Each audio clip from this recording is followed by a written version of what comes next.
Welcome to Garvey's Ghost TV, January 14th, 2022. A special third broadcast for the week because SCOTUS handed their decision down, and I did a blog about the Sixth Circuit ruling. You should look for the video in a playlist called USSA. And that was what this SCOTUS decision is based on. So I wanted to go over that. Also, right before I decided to do this, I saw the recent report of the UK with their COVID cases. And I wanted to go over that real quick because it shows what the Pfizer CEO was saying. So again, you're tuning in, I notice people don't stay longer than 10 minutes. So, two-part, hopefully you make it all the way through. This will be on BitChute, Odyssey, and Rumble. So you can catch them over there because you know what YouTube is doing. I believe they just dunked on Dan Bongino for discussing masks, which is what I think got my second video taken down, even though I was reading a paper, but that's that. So anyway, without further ado, let's get into this. First, the UK health data. So what we have here is every week, the UK government gives out very detailed stats about their COVID cases, hospitalization, and deaths. And they have all kind of disclaimers in there, but it's very thorough. So one thing we want to see is what's been going on with their cases for unvaccinated and vaccinated. Now, before I start, I want to remind people, I wrote a piece on my blog about percentages and large numbers and how having a small percent of a huge number can be far more things than a large percent of a small number. So, for example, 10% of 10 is 1. Now, 10% of 1,000 is 100. So if you have 10%, if you have one person who comes down with COVID out of a group of 10 people, that's 10%. But if you have one person who comes down with COVID out of 1,000, well, you're not even at 1%. You're at 0.1%. So when you put something on a 300 million population and you have a 0.1% failure rate of that, you've failed 300,000 times. That's huge. So that's why I've never been impressed by it's this effective per 100,000, because I'm interested in the numbers. And in this particular case, you don't know if someone who had a mild reaction had a mild reaction because of the medication or because that was their predestined outcome. So that's a confound with that.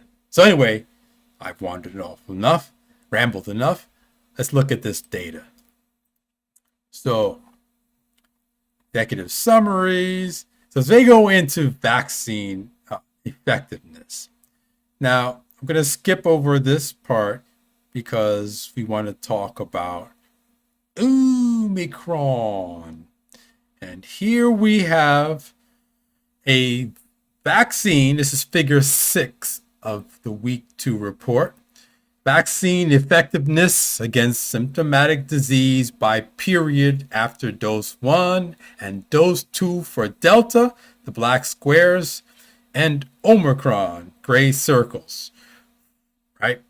So we already see on the left side of this chart that for Omicron, 25 weeks out, the effectiveness is 0.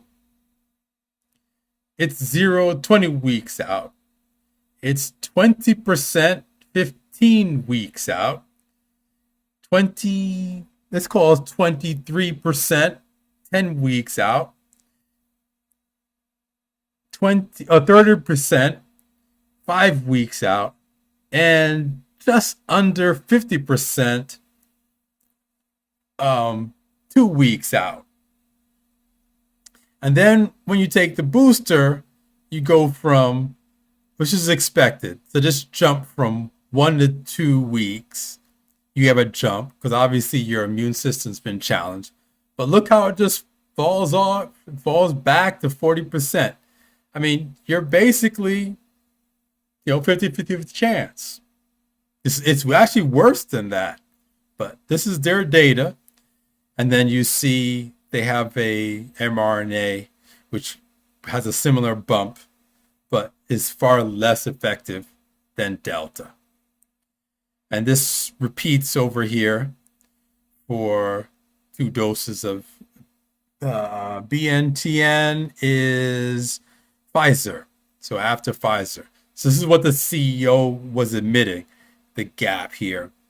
This is what we expect, that the vaccine was made taking into account alpha, and therefore be more effective against those strains that are most like alpha, and then it would wade off. So this is not unexpected. The Pfizer guy knows it.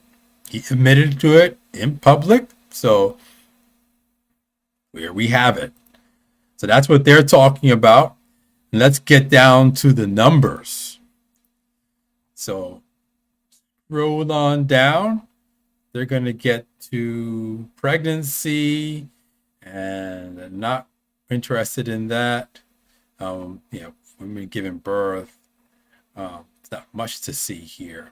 So down. Here we go. So COVID-19 cases by vaccination status between week 50, 2021 and week 1, 2022. So end of December, first week in January. So you have total unlinked, means they couldn't determine, not vaccinated, and then way on the right side, after second dose, greater than 14 days before the specimen date. So they had a dose 14 days before they became a case in the hospital. And as you see, the not vaccinated status for under 18, which again is the last group to have been given any of these, is particularly high, and particularly low because they don't really exist. And most of them are in this first dose. But look at this ballooning. 18 to 29, not vaccinated, 126,000 cases versus 540,000. For 30 to 39, 90,000 for unvaccinated, 473,000 vaccinated. From 40 to 49, 42,000 not vaccinated, 400,000 vaccinated, 2 shots. 50 to 59, 21,000 not vaccinated, 345,000 2 doses. 60 to 69, 7,000 not vaccinated, 180,000 dosed. 70 to 79, 2,000 not vaccinated, 91,000 in the vaccinated group. Again, this is not unexpected, partially because the group of vaccinated individuals is growing. And so even though there's a smaller proportion of them that are coming down with cases, those small numbers represent a lot of people. So when they say the hospital is full up of a pandemic of the unvaccinated, the numbers in the hospitals say otherwise. And here we have it in England. Oh, you can't see. I'm sorry. Oh, bring that back down. Stop skipping pages. Okay, my head is in the way. So these are the numbers I was just reading over here. And let's see. Blow it up.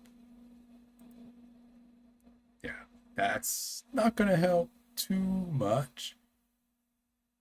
See? Okay, scrolling those numbers. And those numbers behind my head there. Yeah, there. Those numbers are the vaccinated. And the number over there, not vaccinated. So much smaller on there, much larger here. Sometimes orders of magnitude larger. And then if we go down to, this is preventing emergency care. I'm going to skip that. And then we have deaths. And you'll see, again, deaths and not vaccinated, 37. Right? It's larger in this group up to 40, 49. And this is what we've seen. Oh, can't see that again because of my head. I'm going to hide myself. There. Okay. So you can see this. So we saw this before. I've noticed this, that the age groups 40 to 49, 49 to 50 is the inflection point where being unvaccinated, it's worse for you statistically if you're 49 or younger. But once you pass 50, by this data, there are more people who have had 2 shots who are dead. So 116 versus 129, this numbers keeps growing.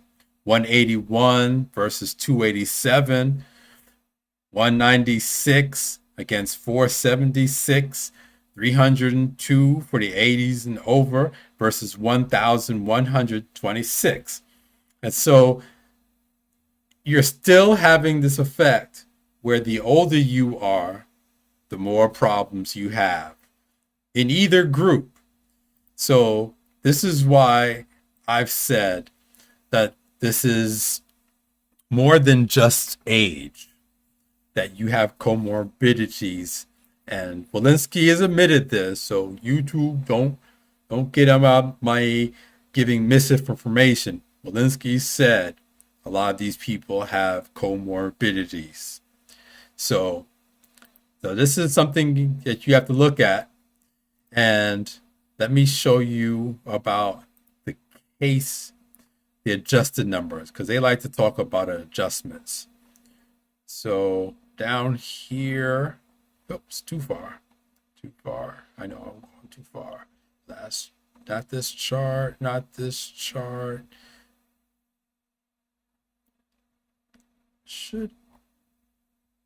Okay. I think it's this one. This one. No. Okay. Well, anyway, there was a chart they had. Oh, here it is. So the unadjusted rates. So this is what I was talking about, where they talk about per 100,000 per 100,000. So you'll see not vaccinated here is 3,000 per 100,000, but over here you have 2. And you'll notice still, this is actually pretty bad. That here you go for the 18 to 29, you have almost 9,000 per 100,000 rate for vaccinated with 2 doses versus 4,000 not vaccinated. 7 to 3, 6 to 2, 4 to 2, 3 to 1. These are in thousands. And then it kind of levels out at 1 to 1. And this is almost 2. So this is 1,900 to 1,000. And then 1,600 to 1,200. So basically, looking at this chart, this graph, this chart, vaccinated are per 100,000 have more cases, unadjusted, according to the UK office. So take that with whatever salt you want to take. Read the report. It is available from Assets Publishing Service gov.uk and the surveillance report. You can find their stuff. So I just wanted to bring that up because I've mentioned it before. And again, the UK has some excellent data that you can just look at it. And as long as you understand how the math works, you can figure it out. Now, we're going to move on to SCOTUS as promised. So, Supreme Court of the United States. So, I said last time that I was extremely skeptical of the Supreme Court. I remain skeptical of the Supreme Court, but they made a decision. And again, if you go back and watch my lengthy USSA video, that should be video number 3, going back in December, I had a few things that I thought the solicitors needed to address. And I think this decision comes down, uses some of that language that I was looking for. I don't call it a full victory because I see nothing that addresses the individual's right to take or reject medication. And I think we have to get to that point. And that really needs to happen. But this is a step. I'm going to admit it's a step. So I just want to look at some of the stuff here.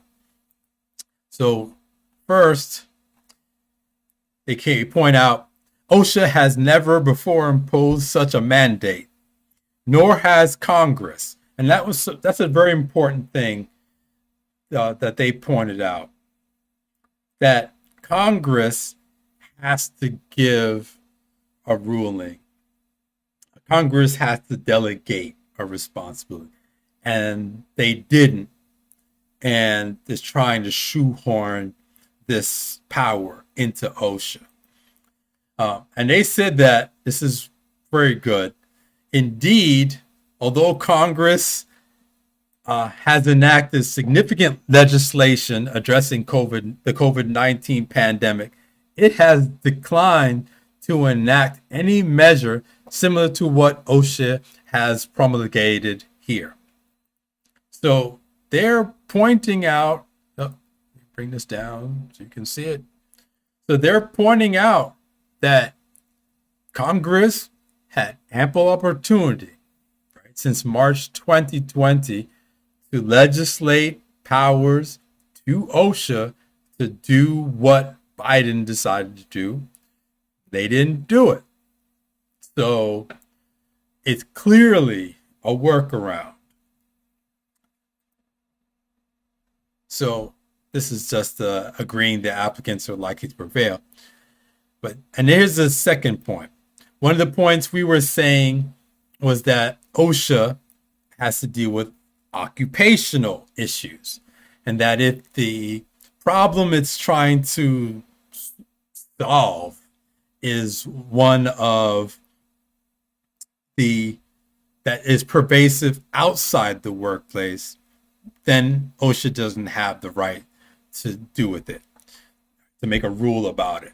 So that's what they're saying here, that OSHA is doing occupational safety, and that's what they're supposed to be dealing with. Such standards that are reasonable, necessary, or appropriate to provide safe and healthful employment. So they're reiterating one of the points that I and others have been saying needed to be dealt with. That is occupation only, and it's to deal with employment only. All right, so let's go down.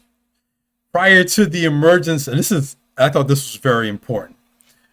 Prior to the emergence of COVID-19, the secretary had used this power, and they were talking, and when we say powers, they're talking about the power to just make an emergency rule that seems to expand the scope of OSHA.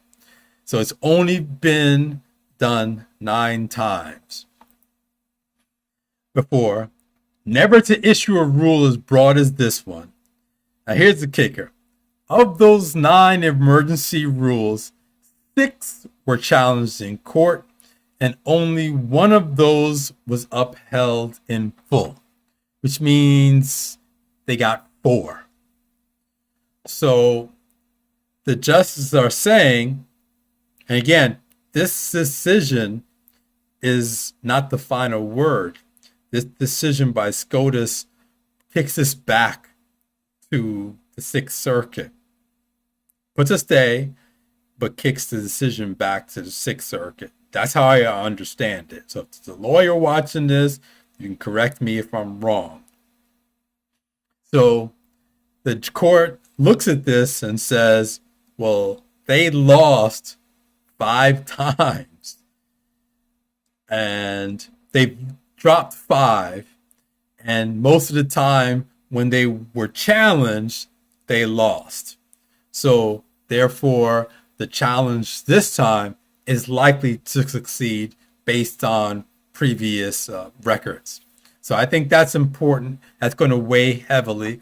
And if the 6th Circuit takes it back up, they will probably have to address that court that OSHA has frequently, in the infrequent times that it has tried to do this, it has frequently been challenged and frequently lost. And that's important. The next part. All right. And this is something that I didn't even realize, but this is going to come up in the dissent. I thought that this was a vaccine or test. Those were the rules. If someone declined to take a shot, then they must test and mask, I think, right? I thought that was a demand of the legislation. Of the rules, not legislation, not law. It's not law. That's important, right? But read this. The mandate does contain an exception for employers that require unvaccinated workers to undergo weekly COVID-19 testing and wear a face mask, a face covering at work in lieu of vaccination.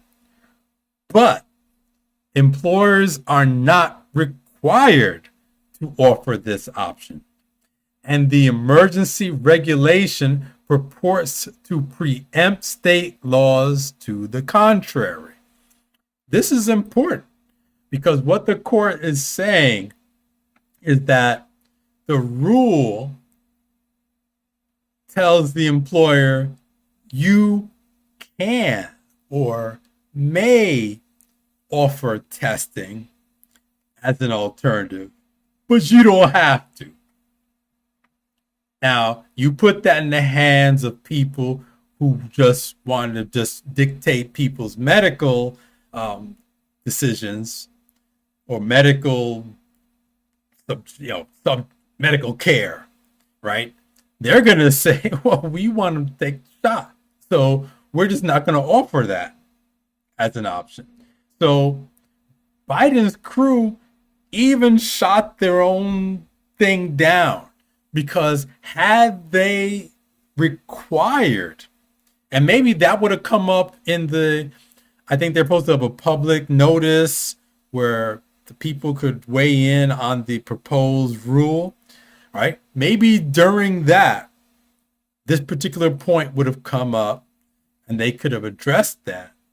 And maybe this wouldn't have gotten stayed, because it would have been employers must, which then leaves potentially employers or employees the ability to decline taking a shot and take a mask. And then if an employee says, not only will I not take a shot, I will not subject myself to tests, I will not subject myself to masks, in which case the employer would be free to go, well, in that case, since I have to follow OSHA's rules, you are terminated. I'm not saying I agree with that. I'm just saying that would probably have a different legal framework. So that's an important thing. When I read that, I was like, oh, it was worse than I thought. The next thing, this is another one.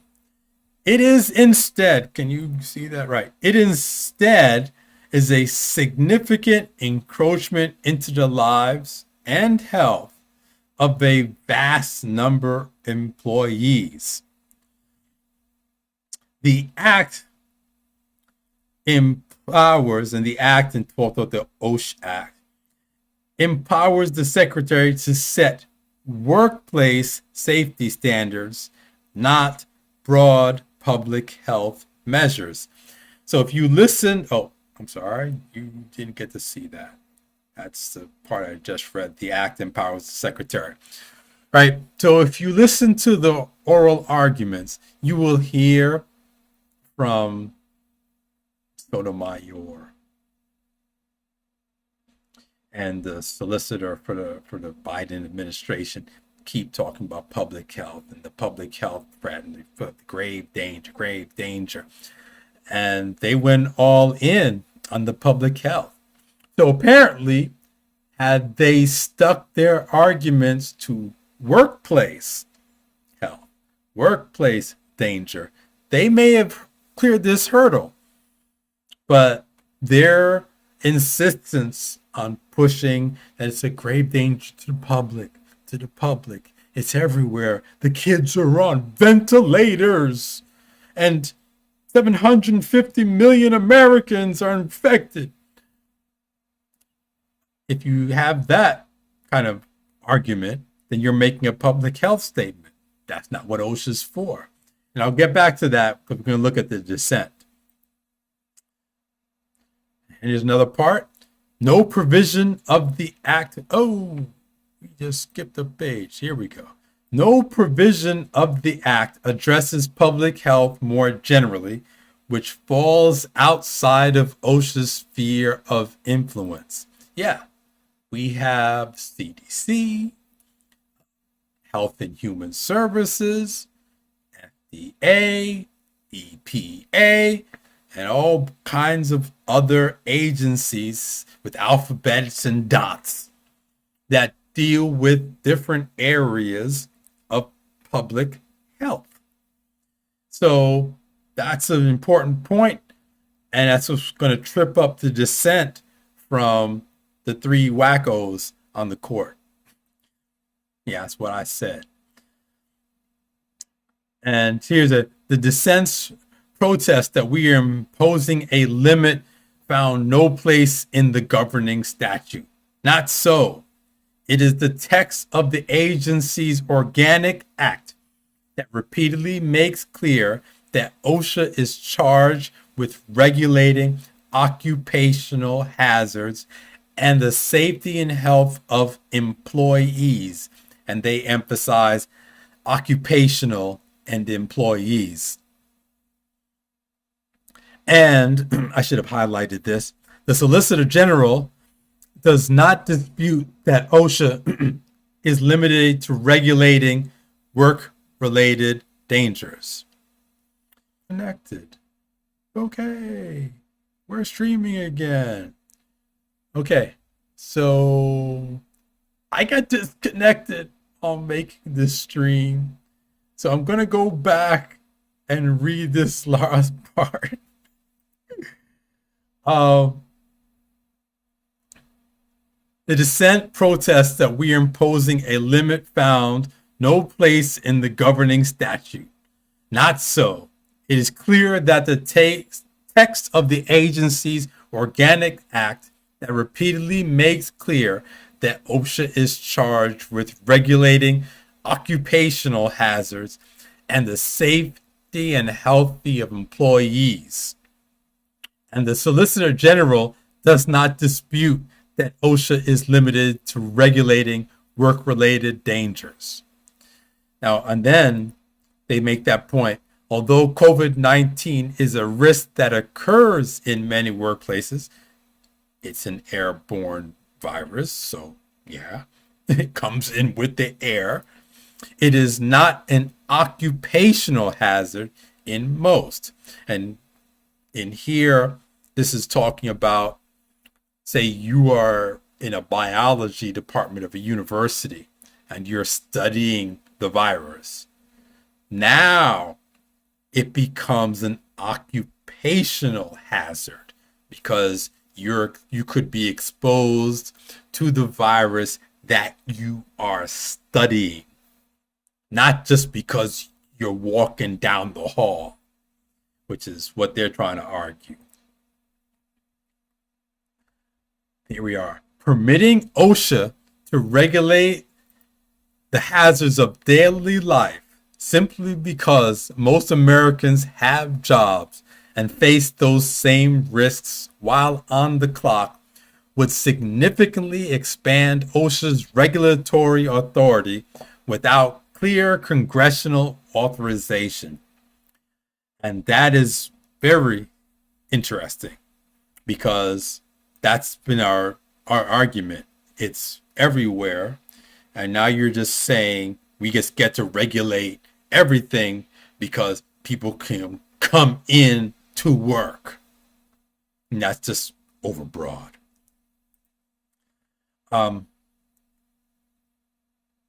That's the other part. Oh, here's it. So they then addressed the dissent again. But a vaccine mandate is strikingly unlike the workplace regulations that OSHA has typically imposed. A vaccination, after all, cannot be undone at the end of the workday.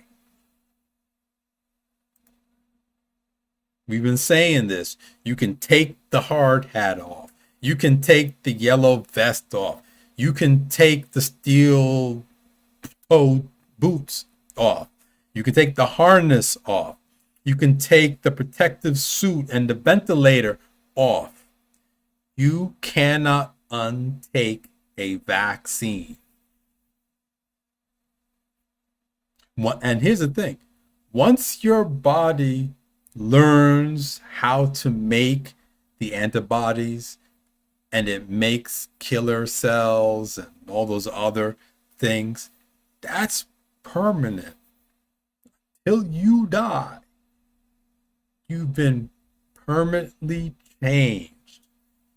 And they're saying OSHA doesn't have the right to make a permanent change for everybody. So that's important.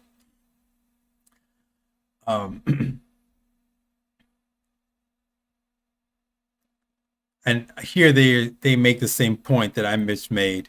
That is not to say OSHA lacks the authority to regulate occupations specific risks related to COVID-19, where the virus poses a special danger because of the particular features of an employee's job or workplace. Targeted regulations are plainly permissible.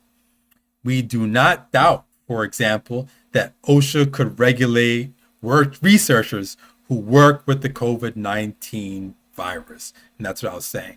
If you're studying it in a lab, OSHA can definitely say, you've got to have this hood, you've got to have a separate ventilation, you've got to have a respiration with this kind of filter. 100%, no argument there. But walk down the hall, well, since you walk down the hall of the building, we got to get, no, no. The next part here.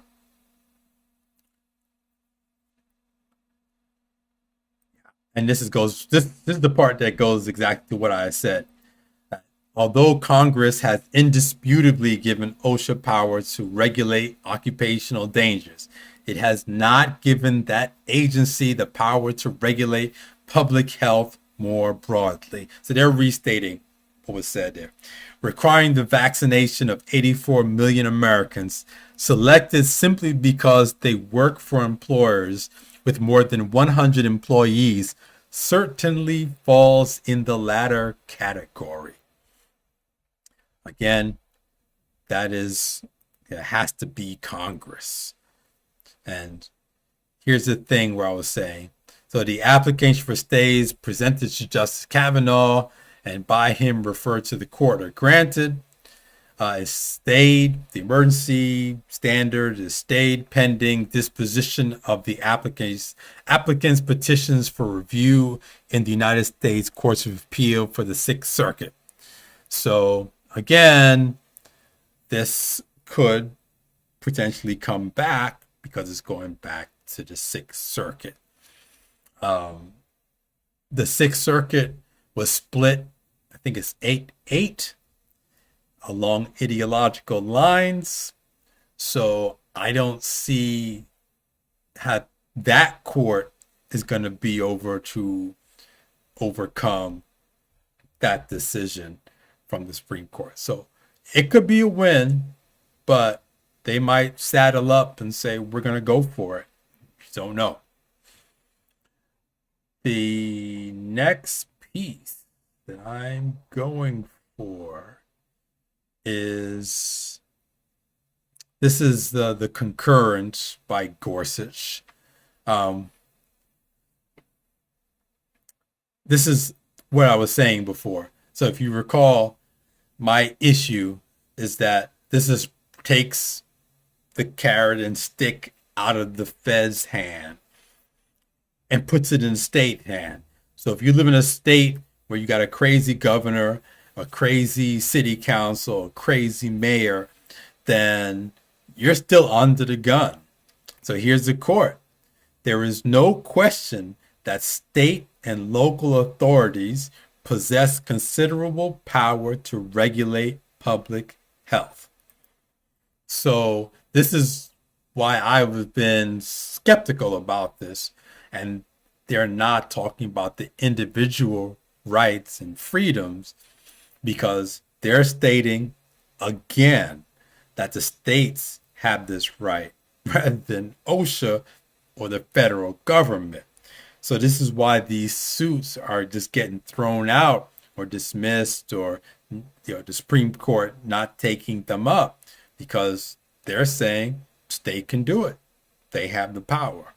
So if you're in one of those states, you got to go. That's unfortunate. But right now, got to go until the individual liberty part gets addressed. Now, he's saying here about the Congress having to give power to OSHA. So here, when it comes to that obligation, this court has established that at least one firm rule We expect Congress to speak clearly if it wishes to assign to an executive agency decisions of vast economic and political significance. OSHA's mandate fails that doctrine test. 84 million people. And Congress has had time and can still do it. But, good luck. I think that's one of the reasons why they want to end the filibuster. See, they're trying to distract us with that whole voting rights. But I think they kind of knew this was coming down. And if they can axe the filibuster, right now they have the House, and they can just get the Senate, boom, OSHA suddenly gets this power. And again, this is why I keep saying we have to get back to the individual liberty and not technicalities like who has this power, you got the power, and this that statute. Got to be, hey, individuals have the right to decline medical treatment without coercion, period. The next piece I want to get to is, so here's his stuff about non-delegation. So the non-delegation doctrine ensures that democratic accountability by preventing Congress from intentionally delegating its legislative powers to unelected officials. And that's kind of been significant because for the past 2 years, we've been basically living under governor decrees, which is in violation of the Constitution, which guarantees a Republican form of government. And that's not Republican as in Republican, but Republican as legislature, governor, or executive, judicial. Not in this fiat. And one of the reasons they're bringing this up, I think, is because Congress has been delegating stuff for decades because they don't want to make the unpopular decisions. If you get a chance to watch Tim Pool with Marjorie Taylor Greene, whatever you think of her, it's not important. But she discusses how a lot of these bills in Congress get passed. You think that all the congressional members have to vote on a bill. That's what I thought. She found out that there may be like 10 of them in the room, and they just say, okay, vote, yay or nay. And then the 10 people in the room make the decision, something's passed at the time.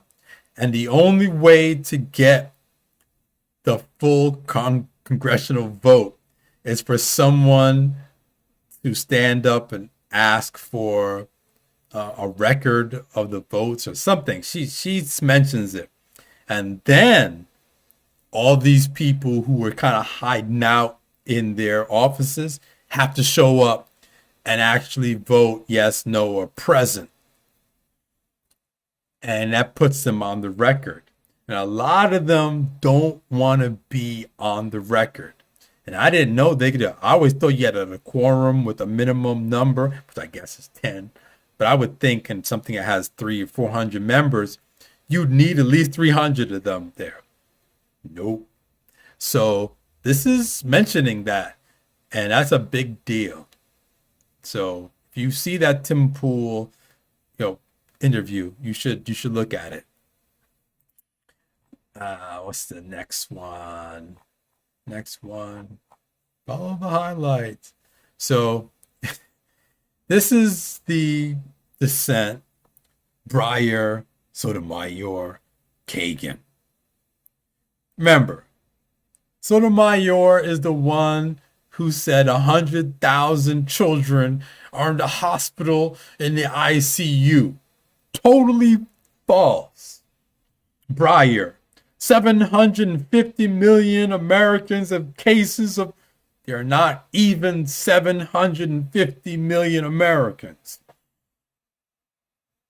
Yeah, that should be disqualifying. You can't, you're not allowed. to make some statements like that. But there's some things they put in here that I highlighted. And let me get down because it's not. Here we go. The virus poses a grave danger to millions of employees.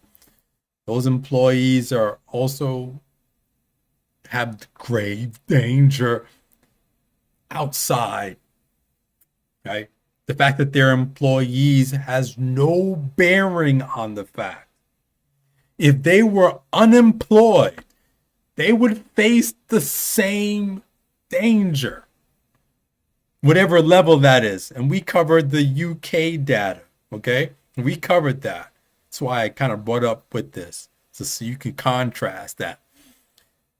Their grave danger has nothing to do with employment, right? As of this time, OSHA promulgated rule more than 725,000 Americans have died of COVID-19 and millions more has been hospitalized. By that logic, OSHA should have influenza rules. Just force everyone to take a flu shot. It kills people. In fact, it kills a lot more children. Right? I've gotten the flu at work. OSHA should step in and make my job, make people take, well, X job soon, official soon. They should make them take shots, because the times I've gotten the flu, most of it was because of employees being nasty, coming to work sick. Right? That's what they should do.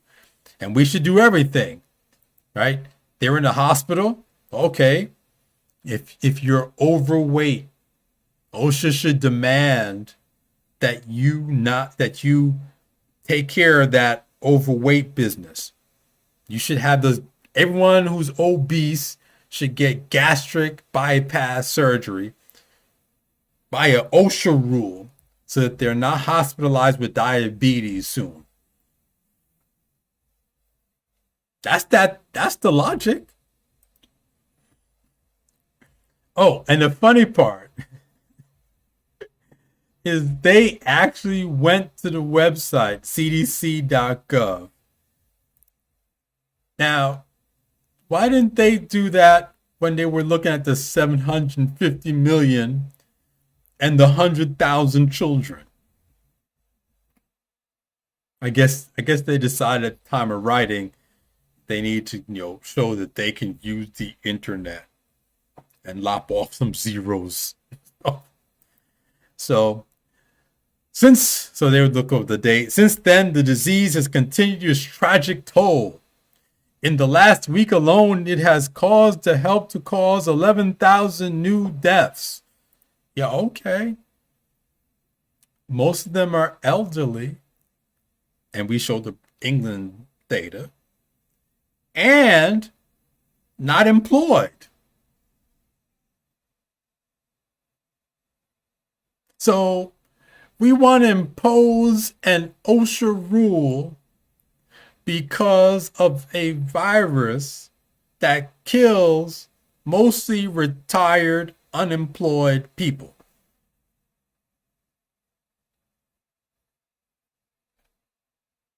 Okay. Okay. And because the disease spreads in shared indoor spaces, like people's house, it presents heightened dangers in most workplaces and their house. Right? So this is their argument, that because there is something that happens indoors and work happens indoors, therefore we can regulate it. Okay. Their next argument Yeah, this one. I wanted to get. Similarly, OSHA has regulated to reduce risk from excessive noise and unsafe drinking water. Again, risks hardly confined to the workplace. Okay, so apparently they don't quite understand how this works. So let me help them. I'll give the example of heat. OSHA rules and state rules say that your workplace during work hours that's not a gym or a similar open area must be 68 degrees Fahrenheit. It can go down to 65 degrees Fahrenheit if the temperature outside is below, I think it's 20 degrees Fahrenheit.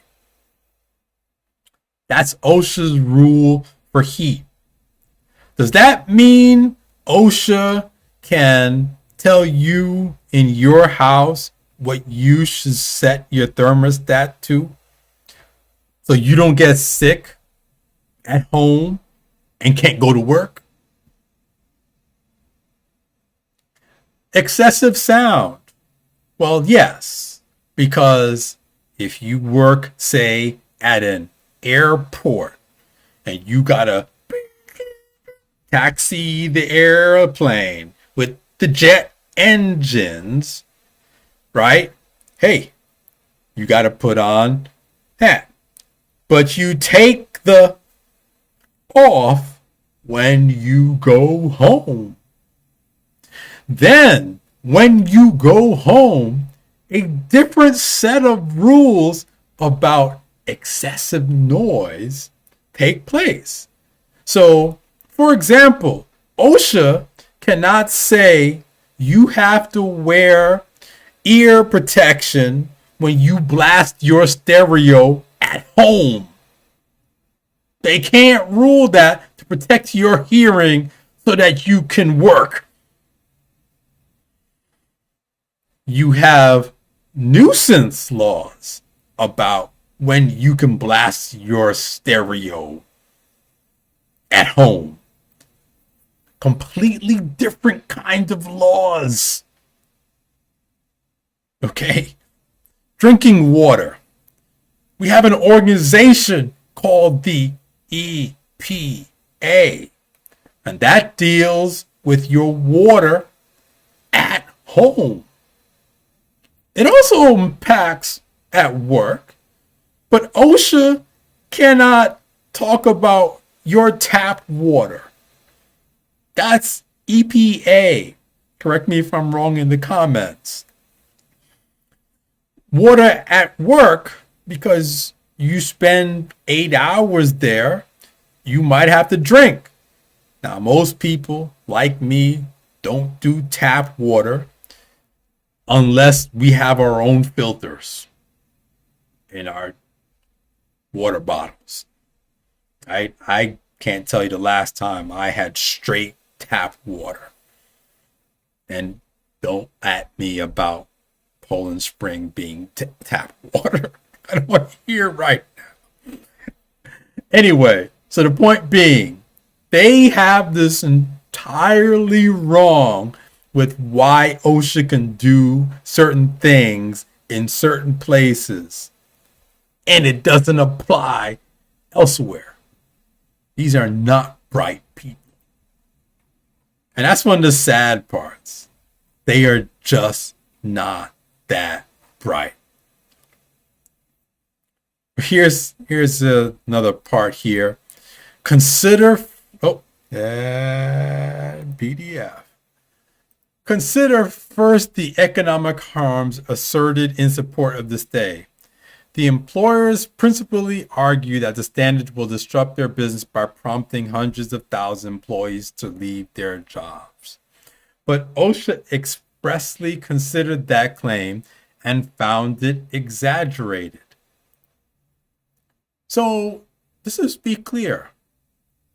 these three judges are saying, you know, you lose your job, too bad. You know, it's not that many. You're not important. You know, this goes back to that whole, oh, we got disconnected again. Why do I keep getting disconnected? Anyway, I'll have a recording. So anyway, this is that whole essential jobs and essential services, right? You are essential, you're not essential. And that's why they can talk like that. It's not that bad. Let them go. Bye. Right. So according to OSHA, employers that implemented vaccine mandates have found that far fewer employers actually quit their jobs than threaten to do so. Yeah, there are a lot of people that can't afford to miss a paycheck. A lot.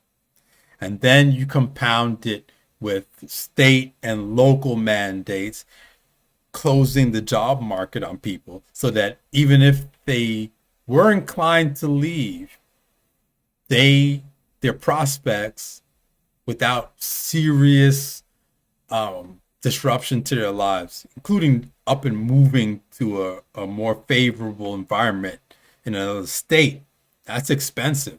There's a lot of people that can't do that. And that's why, I say that their bluff's been called. And some people who can survive, who can remote work or move, they're the ones that end up going. Sometimes they're your best employees. Why? Because they said it, they meant it, they have integrity. You shouldn't want to lose an employee that has the integrity to take the hit for standing on for something they believe while keeping yes people around. And again, I don't want to disparage those who had to make hard choices. It is what it is, and you do what you got to do. But the people that's taking the chances and taking the hits, basically sort of more your Breyer and Kagan are like, oh, too bad. Take the shot. So that's them on their dissent. I'm not going to go through the whole thing. Brave American workers from grave danger. They don't care. Like Michael Jackson said, they don't really care about us. All right. And we have so much data out there now that this shouldn't even be a constant. They just said, look at the Omicron data. Clearly, the Pfizer CEO said what he said, although that was after this case came up. So we can't include it.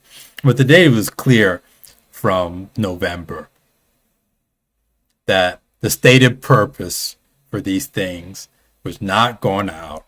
It's not going to help. Why are you going to do something that hurts millions of people? Just let people make their decisions and live by it. And some people are going to choose not to take, and they're not going to take care of themselves. They're not going to prepare. They're not going to lose weight. They're not going to address their diabetes, and they're going to die. And that's on them. They decide to take the chance, and they lose. That's what living is. You take the chance. And if you lose, you lose. It doesn't make them bad people. It just means they made a chance. They made a choice. And you're free to make a different choice. That's what it used to be here. It's not now. Anyway, that's my reading for the Supreme Court decision. And we shall see some more stuff later. But until next week, ting.